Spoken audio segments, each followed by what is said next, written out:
School and mass education department तरफ गोटे notification रही जार नंबर तुम्हें मैंने स्क्रीन सामने देखिपे 1234 जोटा कि पब्लिश होती 15 जनवरी 2025 पुंखानुपुंख भाव आलोचना करवा वीडियोटी को फास्ट रु लास्ट पर्यंत देख स्किप करनी स्किप कले इंपोर्टेंट इनफॉरमेशन मिस कर after careful consideration in the interest of strengthening the educational system in the state, the government is pleased to order that the National Education Policy 2020 as issued by the Ministry of Education, Government of India will be implemented in the state of Odisha.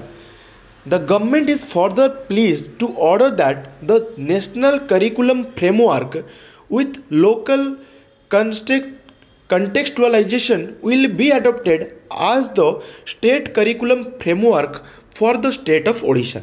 Governor को द्वारा यही notification T जारी होईछि एवं national education policy लागू हेबा उपरे यही information T थिला संपूर्ण भाबे आपण माननकु जणाई देली। एहा परे भी जहार डाउट रहिबो कमेंट सेक्शन में कमेंट करने को कदापि भूलिबनी। एठी वीडियो को एंड करिबा। Thank you all for watching this.